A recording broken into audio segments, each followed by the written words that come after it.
اعوذ باللہ من الشیطان الرجیم بسم اللہ الرحمن الرحیم الف لام میم ذلک الکتاب لا ریب فیہ ہدی للمتقین الذين يؤمنون بالغيب ويقيمون الصلاة ومما رزقناهم ينفقون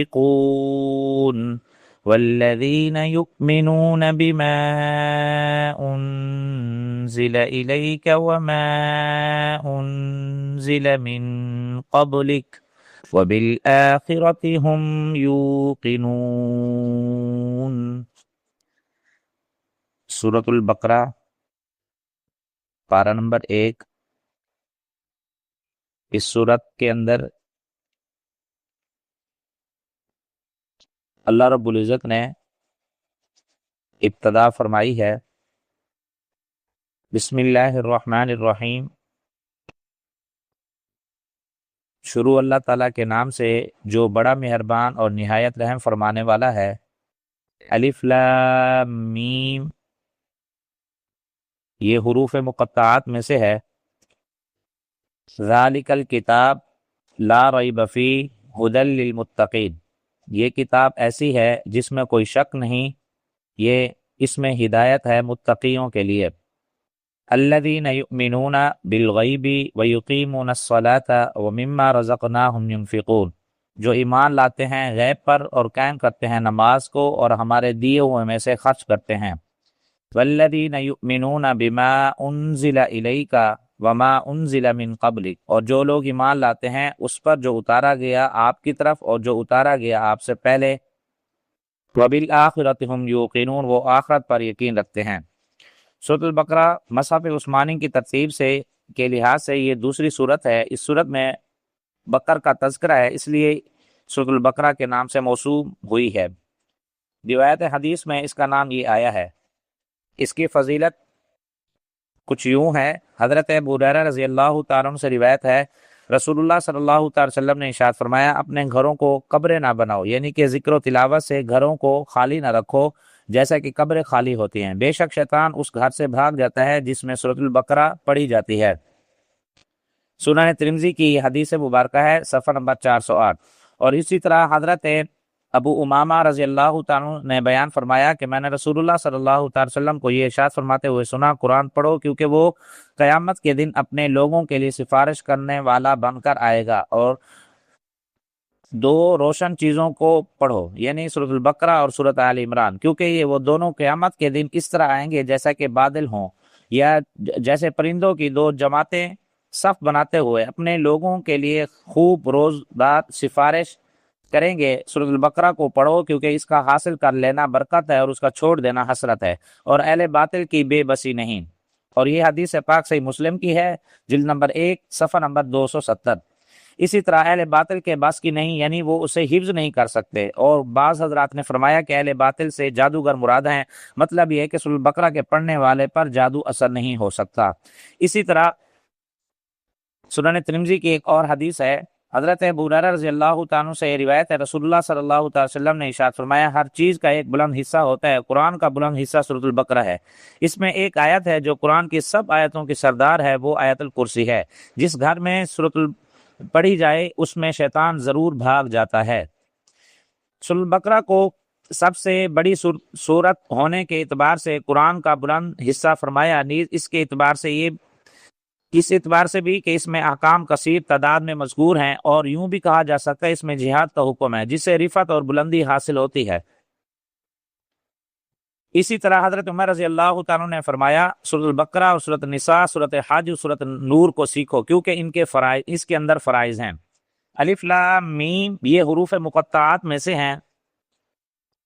حروف مقطعات 19 صورتوں کے شروع میں آئے ہیں، اور وہ یہ ہیں: الف لام میم، الف لام را، الف لام میم صاد، الف لام میم را، حامیم، حامیم عین سین قاف کاف ہا یا عین صاد طاسین طاسین میم طه یاسین صاد قاف نون۔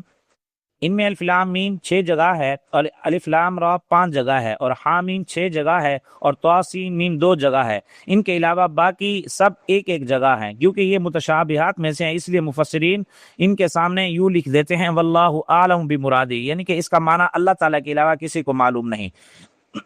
بہت سے اکابر جن میں خلفائے اربع اور ابن مسعود رضی اللہ تعالیٰ عنہ بھی ہیں، ان کا موقف یہی ہے کہ جیسا کہ ابن کثیر نے نقل کیا ہے، بعض حضرات نے ان کے کچھ معنی بھی بتائے ہیں۔ کسی نے کہا کہ یہ ان صورتوں کے نام ہیں جن کے شروع میں آئے ہیں۔ حضرت مجاہد کا قول ہے الف لام میم قرآن کے ناموں میں سے ایک نام ہے۔ قرآن حضرت شعبی رضی اللہ تعالیٰ نے فرمایا کہ یہ اللہ تعالیٰ کے اسماء ہیں۔ حضرت ابن عباس رضی اللہ تعالیٰ سے مقولہ یہ اللہ تعالیٰ کے اسماء ہیں جن کے ذریعے اللہ تعالیٰ نے قسم کھائی ہے۔ بعض حضرات نے فرمایا الف لام میم، الف اللہ کا پہلا حرف ہے اور لام اللہ کے نام لطیف کا پہلا حرف ہے اور میم قرآن مجید کا پہلا حرف ہے۔ اور ایک قول یہ ہے کہ الف سے اللہ یعنی اللہ کی نعمتیں اور لام سے لطف اللہ یعنی کہ اللہ کی مہربانی اور میم سے مجد اللہ یعنی کہ اللہ تعالیٰ کی بزرگی کی طرف اشارہ کیا گیا ہے۔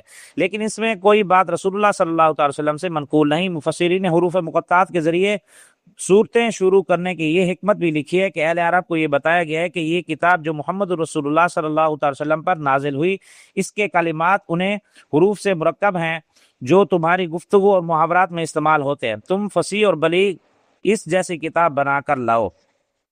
آگے ذالک الکتاب لا ریب فیہ، یہ کتاب ایسی ہے جس میں کوئی شک نہیں۔ مطلب یہ ہے کہ یہ کتاب جو محمد رسول اللہ صلی اللہ علیہ وسلم پر نازل کی گئی، اس کا وحی الہی ہونا اور خداوند قدوس کی طرف نازل ہونا یہ ایک ایسی چیز ہے جس میں نظر صحیح کی جائے تو کسی عاقل کے لیے کسی طرح کی کسی شک کی گنجائش، اور اگر کوئی شک اور اس میں کج فہمی کی وجہ سے ہو اس کا شک کا اعتبار نہیں۔ جو شک فکر صحیح کے بعد اس نتیجے پر پہنچا کہ یہ واقعی اللہ تعالیٰ کی کتاب ہے لیکن پھر بھی منکر ہے اور کہتا ہے کہ مجھے شک ہے، تو اسے حقیقت میں کوئی شک نہیں، ضد اور اناد اور اس کو آمادہ کیا گیا ہے، حق اور حقیقت کا انکار ہے۔ ھدی للمتقین، آگے ارشاد فرمایا کہ یہ کتاب متقیوں کے لیے ہدایت ہے۔ سورہ بقرہ کی دوسری جگہ رکوع نمبر 23 میں قرآن مجید ھدی للناس فرمایا اور یہاں ھدی للمتقین، دونوں باتیں صحیح ہیں۔ قرآن کی دعوت عام ہے، ہر انسان کو قرآن نے حق کی دعوت دی ہے اور بار بار سمجھایا ہے، دلائل پیش کیے ہیں جن کو سامنے رکھ کر تھوڑی سی بھی سمجھ رکھنے والا بھی ہدایت پر آ سکتا ہے، لیکن چونکہ اس سے وہی لوگ نفع حاصل کرتے ہیں جو اپنی عقل و فکر استعمال کر کے حق قبول کرتے ہیں اور یہ طے کر چکے ہیں کہ ہماری گمراہی ہی نہیں رہنا اور شرک و کفر سے بچنا ہے، اس لیے ھدی للمتقین فرمایا۔ لفظ اتقاء جس سے متقی کا لفظ ماخوذ ہے اور اس کی جمع متقین ہے، اس کا معنی بچنے کا ہے اور ڈرنے کے معنی میں بھی لیا جاتا ہے۔ لفظ تقوی اتقاء دونوں کا مادہ ایک ہی ہے، شرک اور کفر سے بچنا اور ایمان قبول کر کے چھوٹے بڑے گناہوں سے بچنا، مزید ترقی کے مشتبہات سے بچنا اور اپنے باطن کو صرف ذات حق تعالی شانہ میں مشغول رکھنا اور اسی کی طرف توجہ رہنا، یہ سب تقوی میں آتا ہے۔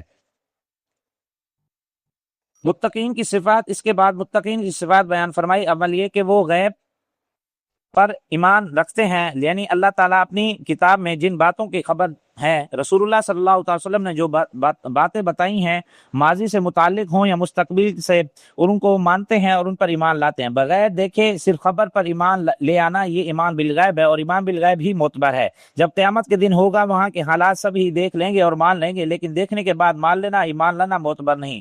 متقیوں کی دوسری صفات یہ بیان فرمائی کہ وہ یقیمون الصلاۃ، وہ نماز قائم کرتے ہیں۔ یصلون نہیں فرمایا، وہ یقیمون الصلاۃ فرمایا۔ نماز قائم کرنا یہ ہے کہ نماز کے فرائض، واجبات، سنن، مستحبات سب کو خوب دھیان اور خضوع کے ساتھ ادا کیا جائے۔ تفسیر ابن کثیر میں حضرت ابن عباس رضی اللہ تعالیٰ کا ارشاد نقل ہے، وہ یعنی کہ نماز قائم کرنا یہ ہے کہ رکوع سجدہ پورا ادا کیا جائے، تلاوت بھی صحیح ہو، نماز میں خشوع بھی ہو اور نماز پڑھتے وقت نماز کا دھیان بھی ہو۔ پھر فرمایا مما رزقناہم ینفقون، اور ہمارے دیہوں میں سے خرچ کرتے ہیں۔ متقیوں کی صفت اقامت الصلاۃ بیان کرنے کے بعد جو عبادت بدنیہ میں سب سے اہم اور اہم عبادت بڑی ہے، مال عبادت کا ذکر فرمایا، یعنی متقیوں کی صفات میں یہ بھی ہے کہ جو کچھ اللہ تعالیٰ نے ان کو عطا فرمایا اور اس کی رضا کے لیے خرچ کرتے ہیں۔ ان میں مالی فرائض، زکوٰۃ، عشر، واجبات، صدقہ فطر، نفلی صدقات یہ سب داخل ہیں۔ پھر فرمایا والذین یؤمنون بما انزل الیک وما انزل من قبلک، جو لوگ متقی ہیں اور اس پر ایمان لاتے ہیں جو آپ کی طرف نازل کیا گیا یا آپ سے پہلے نازل کیا گیا۔ ایمان وہ معتبر ہے جس میں اللہ تعالیٰ پر اور اس کے تمام رسولوں اور اس کی تمام کتابوں پر ایمان ہو۔ اللہ کے کسی ایک نبی یا کسی ایک کتاب کا انکار کرنا بھی کفر ہے۔ اسی وجہ سے لا نفرق بین احد من رسلی اس بات کا اعلان کیا گیا ہے۔ وما انزل من قبلک کے عموم میں قرآن کریم کی پہلی تمام کتابوں اور صحیفوں کا علم ہے، جن کا علم نہیں ان سب پر ایمان لانا اللہ تعالیٰ کی کتاب کا ماننا فرض ہے۔ پھر فرمایا لاسٹ میں وبالآخرۃ ہم یوقنون، اور وہ آخرت پر یقین رکھتے ہیں۔ ایمان کے تین اہم جز ہیں، توحید، رسالت، موت کے بعد زندہ ہونے پر ایمان لانا۔ یعنی یہاں ان تینوں چیزوں کو بتایا گیا اور ساتھ ہی نماز اور زکوٰۃ کا بھی ذکر فرمایا، کیونکہ ایمان قلبی کے بعد دوسرا درجہ نماز کا ہے، اس کے بعد زکوٰۃ ہے، ایک فریضہ بدنیہ اور دوسرا فریضہ مالیہ بیان فرمایا ہے۔ اللہ رب العزت دعا ہے کہ اللہ رب العزت ہمیں اس کو سمجھنے والا بنائے، آمین۔ وآخر دعوانا الحمدللہ رب العالمین۔